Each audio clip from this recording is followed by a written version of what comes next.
Excellent. Well, I appreciate all 30 of you picking me over the pool. I would definitely not make that choice if it was an option, but I think it's an exciting topic, and I'm happy we decided to show up. So I'll tell you in a very non-technical way what is AI safety and security. It's been an area of my research for over a decade, and I was just told I actually have 15 minutes, not 20 minutes to do it, so I'll speak much faster. In case I don't tell you as much as you want to learn about it, you can follow me. You can follow me on Twitter. You can follow me on Facebook. Just don't follow me home. I post lots of interesting information on this topic. I'm very interested in it. And the question, of course, is what is AI safety and security? I think an interesting way to put it is to say if machine learning and cybersecurity had a baby.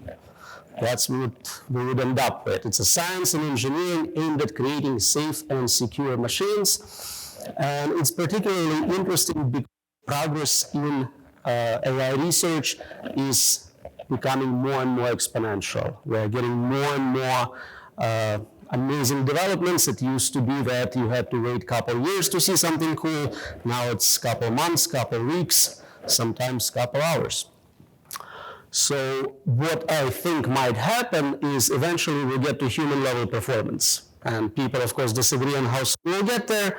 But as soon as you get to human level performance, you have all this nice features of computers. They are connected to the internet. They have very big memories. They are very fast. So you essentially get what we will call super intelligence. And the reason I think it's likely to happen is because we really have unprecedented levels of financial support. White House, European Union, all giving billions of dollars for research and reverse engineering human brain. Human capital obviously is amazing. You guys are here, Google, Facebook, everyone's pouring billions of dollars into this research, and academia is finally catching up. There are conferences on this topic. So it'd be surprising if we never succeeded. Of course, everyone wants to know exactly how soon it will happen. I have no idea. I know some people think it's 5 years away, about 10% chance of that happening. A lot of people used to think it was something like 2045. Ray Kurzweil is famous for making those exponential charts, basically following Moore's law, predicting at what point we'll get to computational resources necessary to emulate a human brain, maybe all human brains together. A lot of what I'm going to talk about is not really in any way dependent on how soon it's exactly the same problems, and we need to work on them as soon as we can. But you might have some time left still, so that's good. What we'll do next is quickly go over what are the different expected features and properties of those systems, human level superintelligent systems. And the first one is, of course, they are super smart.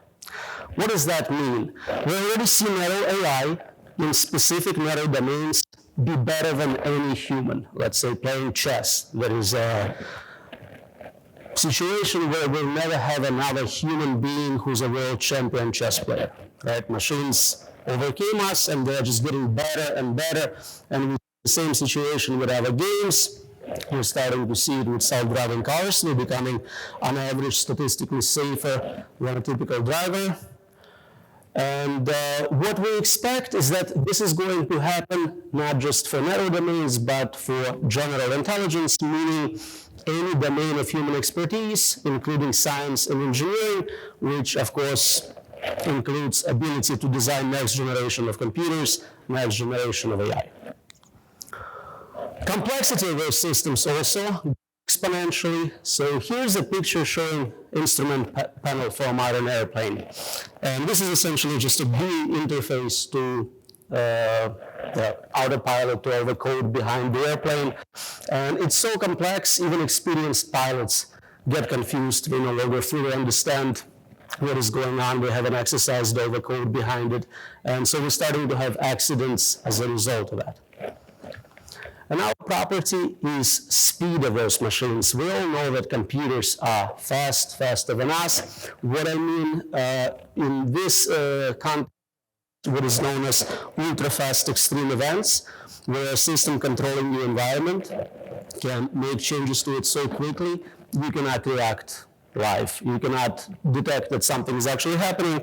A famous example is the stock market crash, where billions of dollars of wealth is erased, brought back, and you didn't have a chance to monetize it. Of course, we would never be dumb enough to surrender control to machines, right? But unfortunately, we did, and we did before they even became as smart as us.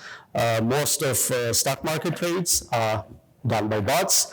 AI controls utility companies, power plants, nuclear response, air traffic control. Essentially, all the cyber infrastructure we have is controlled by machines. It's not something we can just switch off. It's not easy to switch to a human who can take over.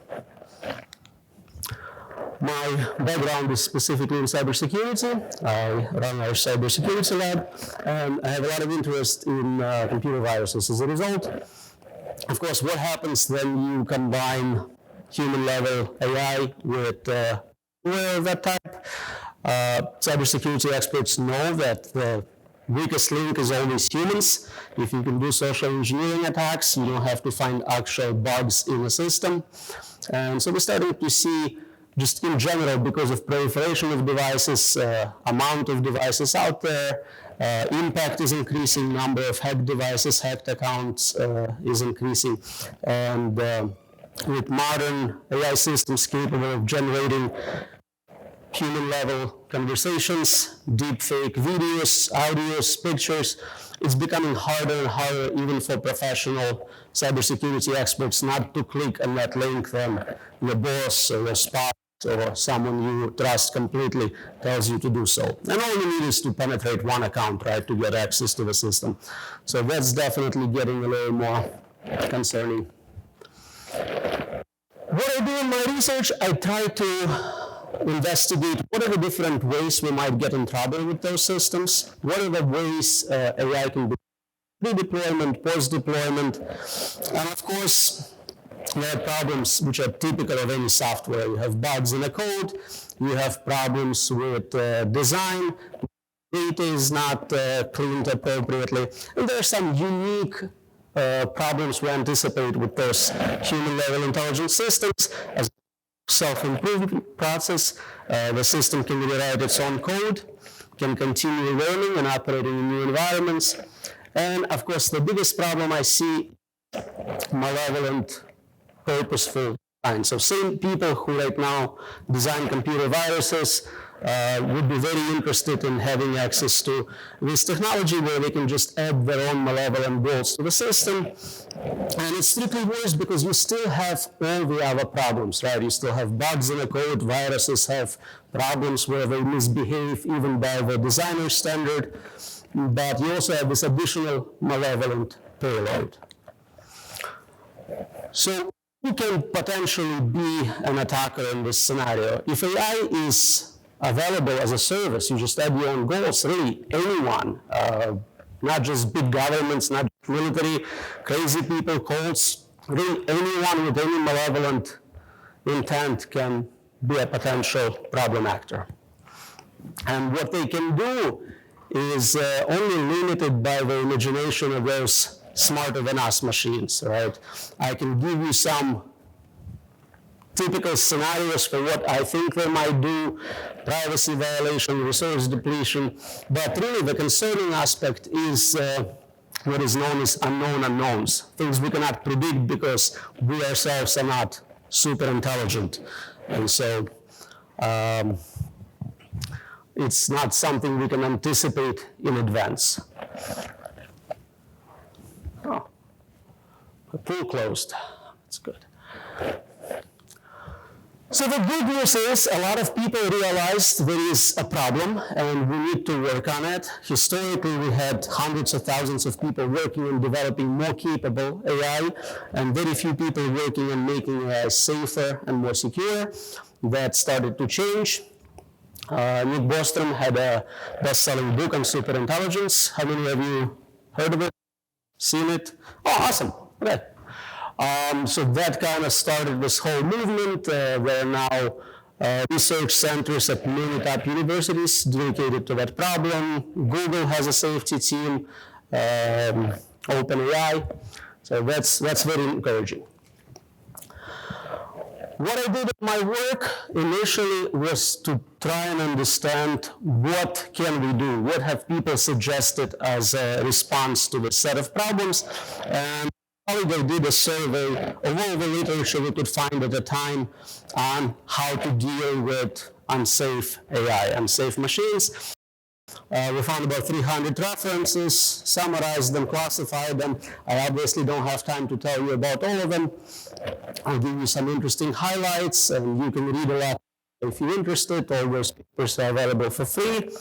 I think it's interesting to note here that some of the earliest work we found on this, we're really concerned about AI, is from 1863. That was like the first guy who went, okay, machines are getting out of hand. We need to stop them. So that's kind of interesting. But there are some other more modern concerns and solutions. So the first solution people frequently propose is this. I don't have a picture for it. So the idea is, I think, something like, if they're that smart, they'll be nice to us. Because smart people are always nice. There are multiple problems with this do-nothing approach. First one is, it's very hard to get funding for it. I tried. It's just, they would not fund you. Second one, I think it's very unlikely that unless we explicitly design good motivational system for advanced machines, they will fall into exactly the same ethical and value space as we want them to be. So maybe we should do something. Now, some people think, okay, they're going to be super intelligent, we can't compete with them, maybe we need to enhance ourselves, maybe through some mind uploading, maybe a hybrid system. Elon Musk is working on what he calls neural lace, brain-computer interface, which would make us faster, smarter, a little more competitive with machines. The problem, of course, is that if you yourself become a program on a laptop, maybe you're not winning for the team human, right? We kind of switch sides there. But at least it's something meaningful we can work on and test out if it makes sense. Probably the most famous solution is 3 Laws of Robotics by Isaac Asimov. I'm sure all of you saw the movie, read the books. Those are literary tools designed to fail.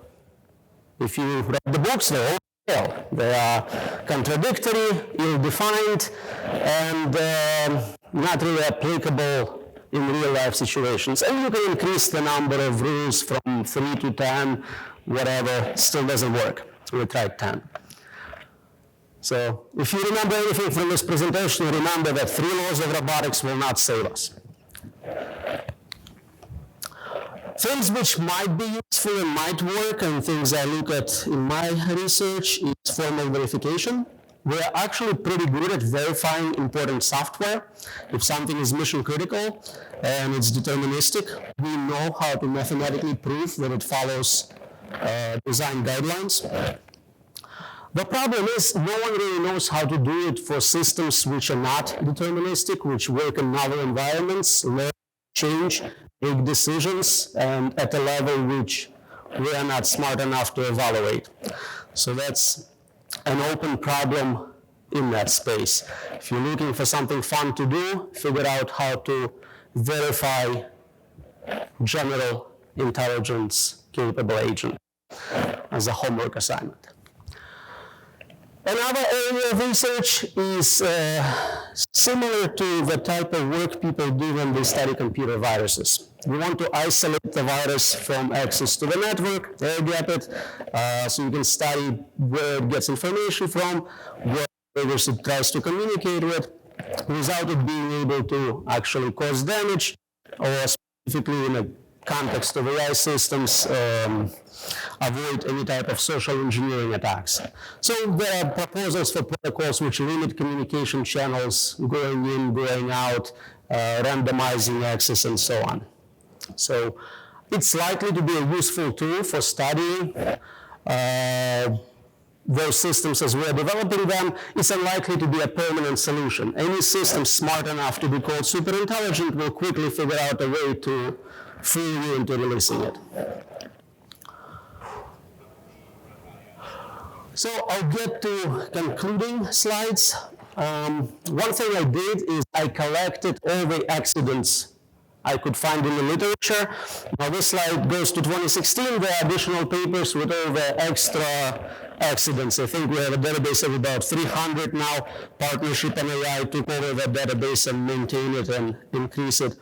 The general pattern you can see is that as we have more AI systems deployed, the accidents are more common, the damage is usually impacting more people, and the prediction here, just like the Moore's law curve, tells us that the capabilities will go up, the number of failures will go in frequency and severity proportionate to those capabilities. And if a system is much more capable than all of us combined, that could be problematic for us.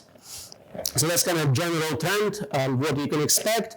If you are an AI company, you're making product or AI service, studying those examples is very useful for kind of anticipating how your product or service may backfire, may fail and embarrass your company. Things like Microsoft's Terrybot, some predictable if you study those, right? You give access to users to the data set on which they train, you're going to get some inputs. It's not surprising. So, if you want to learn more, everything I publish is available through my Google Scholar account. You are welcome to find it, read it for free. And I think I might have 1 minute to answer an easy question or two. Thank you. Thank you.